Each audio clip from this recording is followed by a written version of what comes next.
सो hi everyone, कैसे हो आप लोग गाइस। आज का वीडियो बहुत ज़्यादा इंपॉर्टेंट होने वाला है क्योंकि आज हम बात करने वाले हैं पाइथन लैंग्वेज के बारे में। देखो, पाइथन लैंग्वेज जो है ना बहुत ही इंपॉर्टेंट है आज के टाइम में और फ्यूचर में भी बहुत ज़्यादा इसका स्कोप है। बट ये नहीं बोल रहा हूँ कि आप जो चीज़ सीख रहे हो उसको छोड़ दो, बिल्कुल भी नहीं। जो आप सीख रहे हो उसको सीखो। बट आज के इस वीडियो में हम बात करने वाले हैं पाइथन प्रोग्रामिंग लैंग्वेज के बारे में कि पाइथन को हम सीख कैसे सकते हैं, पाइथन सीख के हम अच्छी जॉब कैसे ले सकते हैं, पाइथन का कितना स्कोप है। तो आज की इस वीडियो में मैं आपके साथ एक पीडीएफ शेयर करूंगा जिस पीडीएफ में मैंने सारा चीज़ डिटेल में लिखा है, डिटेल में बताया है। अगर आप वो पीडीएफ को फॉलो करोगे तो आप पाइथन डेवलपर भी बन सकते हो, पाइथन लैंग्वेज भी यूज़ कर सकते हो। और बहुत सारे प्रोजेक्ट में ना जरूरी नहीं होता है कि एक ही लैंग्वेज को यूज़ करें, अलग अलग टाइप के लैंग्वेजेस भी यूज़ होती हैं। अगर आपको data science, AI, deep learning, machine learning ऐसी चीज़ों में इंटरेस्ट है तो इस वीडियो में आपको पता चलेगा कि पाइथन का कितना ज़्यादा रोल उसमें होता है। ठीक है, तो चलो वीडियो को स्टार्ट करते हैं और आपको समझाते हैं कि पाइथन कहाँ से स्टार्ट करना है और कहाँ पे ख़त्म करना है और इसको सीखने का बेनिफिट क्या है। यहाँ पे आप देख सकते हो कि सबसे पहला पॉइंट यहाँ पे लिखा हुआ व्हाई लर्न पाइथन। पाइथन को आखिर सीखना क्यों है, तो उसका आंसर नीचे है।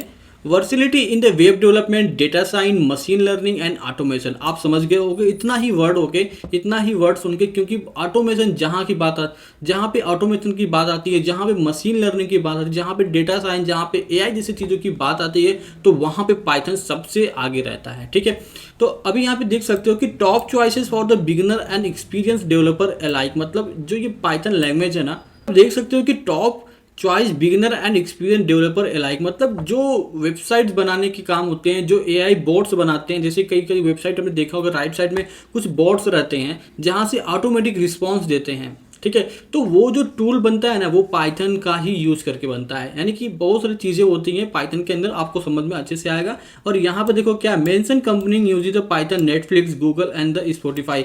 ये अगर बात करूँ कि जो बड़ी बड़ी कंपनी है ना like Netflix, Google and Spotify, ये जो सारी कंपनीज है इन्होंने क्या पाइथन को यूज़ करके ही बनाया है। ठीक है, अब नीचे अगर हम बात करें तो अब हम बात करेंगे पाइथन को समझना कैसे, पाइथन को सीखना कैसे है। आपको समझ में आएगा कि लर्न क्यों करना है पाइथन, डेटा साइंस के फील्ड में, आर्टिफिशियल इंटेलिजेंस के फील्ड में, या भी कोई एआई टूल्स अगर आपको बनाने में इंटरेस्ट है तो आपको पाइथन सीखना ही पड़ेगा। ठीक है, अब बात करते हैं कि इसको सीखने के लिए आपको सबसे पहले करना क्या होगा। सबसे पहले उसके फंडामेंटल्स को आपको समझना पड़ेगा। फंडामेंटल का मतलब क्या, उसके सिंटैक्स को समझना है, उसके डेटा टाइप को समझना है, लूप्स को समझना है, कंडीशनल को समझना है, और बहुत सारी चीज़ें होती है पाइथन के अंदर। देखो, अगर आप पीएचपी सीखे हो, जावा सीखे हो, सी सीखे हो, कोई भी प्रोग्रामिंग लैंग्वेज सीखे हो, तो देखो लॉजिक तो बिल्कुल सेम होता है, बट आपको थोड़े सिंटैक्स को ध्यान में रख के उस लॉजिक को इंप्लीमेंट करना पड़ता है। ठीक है, आपको तो ये पता चल रहा है कि डेटा टाइप होते क्या हैं, लूप्स कैसे काम करते हैं, कंडीशनल ऑपरेटर्स क्या होते हैं, ये सारी चीज़ें आपको पता रहेगा। बट अगर आप सीखना चाहते हो, अगर आप बिगिनर हो, आपको कोई भी चीज़ नहीं भी आती है ना,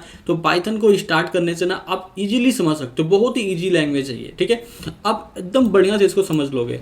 अब यहाँ पे देख सकते हो कि फंक्शन एंड मॉड्यूल्स, इसमें बहुत सारे जो मैंने फंडामेंटल की बात किया, इसके अंदर यहाँ पे क्या क्या है, फंक्शन है, मॉड्यूल है, यहाँ पे फाइल हैंडलिंग होती है, ईयर हैंडलिंग टेक्निक होती है। तो बेसिक जो भी सारी चीज़ें होती है ना आपको पहले तो समझना पड़ेगा। ठीक है, अभी मैं बात करूँ यहाँ पे जो आप देख सकते हो कौन सा टूल्स आप यूज़ करके इसको सीखोगे। जुपिटर नोटबुक आता है, वीएस कोड आता है, जिसमें आप पाइथन के एक्सटेंशन को इंस्टॉल करके उसका कोड लिख के और एग्जीक्यूट कर सकते हो। ठीक है, अब देखो इतना ही नहीं होता है पाइथन, बहुत सारी चीज़ें होती है। सबसे पहले आपको फंडामेंटल समझना बहुत इंपॉर्टेंट होता है उसके बाद ही आप पाइथन के एडवांस कोड को लिख पाएंगे। ठीक है, अब देखो हम बात करें यहाँ पे तो इंटरमीडिएट कॉन्सेप्ट होते हैं। ये तो हमारा हो गया फंडामेंटल, जो बेसिक आपको समझना है। अब इंटरमीडिएट में आपको समझना पड़ेगा ऊप्स कॉन्सेप्ट। ठीक है, ऑब्जेक्ट ओरिएंटेड प्रोग्राम, जिसमें क्लासेड होते हैं, मेथड होते हैं, इनिट्स होते हैं, कंस्ट्रक्टर होते हैं, वो हमारा ऊप्स कॉन्सेप्ट के अंदर आता है। ठीक है, तो नीचे यहाँ पे देख सकते हो कि वर्किंग विथ एपीआई कैसे कॉल करते हैं, एपीआई कैसे इंप्लीमेंट करते हैं पाइथन के अंदर, वो जो चीज़ें होती हैं आपको यहाँ पे इंटरमीडिएट लेवल में आपको मिलेंगी। ठीक है, वर्चुअल इन्वायरमेंट कैसे बनाते हैं, रेगुलर एक्सप्रेशन कैसे काम करता है। देखो रेगुलर एक्सप्रेशन आपको समझ में आ गया, जैसे कि फॉर्म वैलिडेशन होता है, कौन सा डेटा किस फॉर्मेट में दिखना चाहिए, वो जो वैलिडेशन लगता है वहाँ पे उसी को हम रेगुलर एक्सप्रेशन बोलते हैं। ठीक है, अब यहाँ पे देखो पिक योर स्पेशलाइजेशन। अब देखो सबसे मेन चीज़ आती है, अगर आपने पाइथन का बेसिक सीख लिया, इंटरमीडिएट पार्ट सीख लिया, अब आपको ये समझना है कि आपको पाइथन क्यों सीखना है, कौन से फील्ड में जाना चाहते हैं। वेब डेवलपमेंट जाना चाहते हैं, ऐप डेवलपमेंट में जाना चाहते हैं, या फिर कौन से फील्ड में जाना है। सपोज अगर आप वेब डेवलपमेंट में चाहते हैं तो आपको यहाँ पे फ्लास्क या जेंगो। अब ये फ्लास्क एंड जेंगो क्या है, फ्लास्क एंड जेंगो दो अलग अलग चीज़ें हैं। फ्लास्क हमारा एक फ्रेमवर्क होता है पाइथन का, और हमारा जेंगो भी एक फ्रेमवर्क है। इन दोनों में अगर मैं प्रीफर करूँ तो आपको जेंगो सीखना चाहिए। थोड़ा सा डिफिकल्ट होता है, बट अगर आपने ये सीख लिया ना तो वेबसाइट आप कोई भी रहे पाइथन में आप इजीली क्रिएट कर सकते हो, ठीक है। अब उसके बाद अगर आपने सीखा तो आपको क्या प्रोजेक्ट्स बनाने पड़ेंगे, ब्लॉग पेज बनाने पड़ेंगे, पोर्टफोलियो, ई कॉमर्स साइट जैसे प्रोजेक्ट आपको इंप्लीमेंट करने पड़ते हैं, ठीक है। अगर मैं बात करूं, अगर आप सीखे हो सपोज डेटा साइंस या मशीन लर्निंग में आपको जाना है तो क्या क्या चीज़ आपको सीखना पड़ेगा। आपको सीखना पड़ेगा कुछ libraries like NumPy, pandas, Matplotlib, scikit learn, ये सारे जो लाइब्रेरीज आपको दिख रही है, ये जो चीज़ें हैं ना machine learning, data science, natural language processing में यूज होती हैं। जो आज के टाइम पे ये ChatGPT, DeepSeek, Devin जैसी चीज़ें आई है ना, वो यहाँ पे यूज़ करते हैं ये सारी टेक्नोलॉजीज, ठीक है। Machine learning and data science and NLP use करते हैं, ठीक है।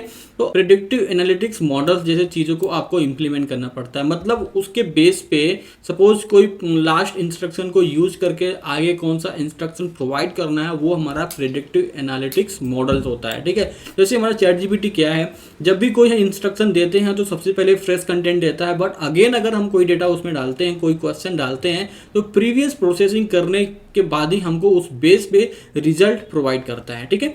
तो अभी देखो यहाँ पे नेक्स्ट यहाँ पे है ऑटोमेशन एंड स्क्रिप्टिंग। अब ऑटोमेशन एंड स्क्रिप्टिंग मतलब क्या है? Automation, automate task like organisation, use library like selenium.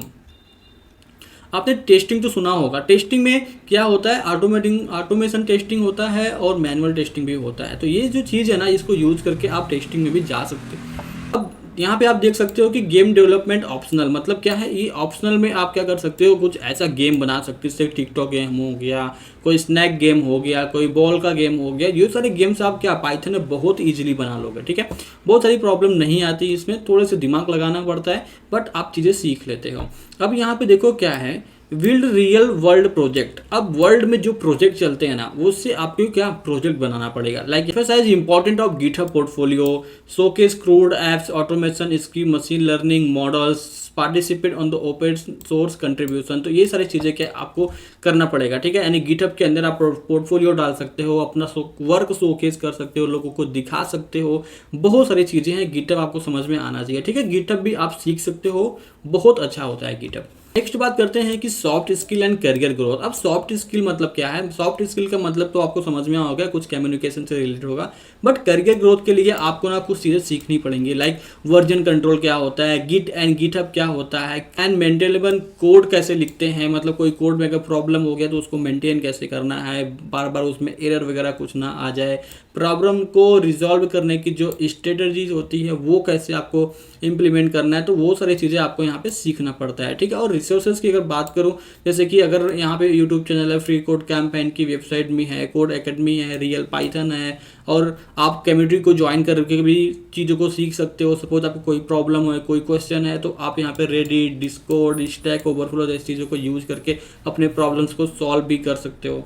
अब लास्ट में अगर आपको बताऊं तो पाइथन सीखने के लिए आपको ये 2 मेजर की पॉइंट जरूरत पड़ती है, जैसे कि बी कंसिस्टेंट, की building project and stay curious. मतलब आपको थोड़ा सीरियस होके कंसिस्टेंसी के साथ आपको पाइथन सीखना है। देखो ऐसा नहीं होता है कि 2 दिन पढ़ लिया, 3 दिन पढ़ लिया, 1 महीना गैप कर दिया, ऐसा कुछ नहीं करना। आपको कंसिस्टेंसी रख के लगातार पढ़ते रहना है, रोज प्रैक्टिस करते रहना है, ठीक है। तो ये जो टिप्स थे कुछ पाइथन डेवलपर्स के लिए थे। अगर आप पाइथन डेवलपर सीखना चाहते हैं, कुछ करना चाहते हैं एआई जैसे मशीन लर्निंग चीज़ों में, तो ये जो स्टेप्स आपको फॉलो करने पड़ेंगे। और इस पीडीएफ का लिंक आपको टेलीग्राम में मिल जाएगा, सॉरी टेलीग्राम में डायरेक्टली शेयर कर दूंगा और डिस्क्रिप्शन में उसका लिंक मिल जाएगा, तो आप इसको इजीली डाउनलोड भी कर सकते हो, ठीक है। तो आई थिंक आप लोग को ये वीडियो जरूर पसंद आया होगा। सो मिलते हैं अगले वीडियो में, तब तक के लिए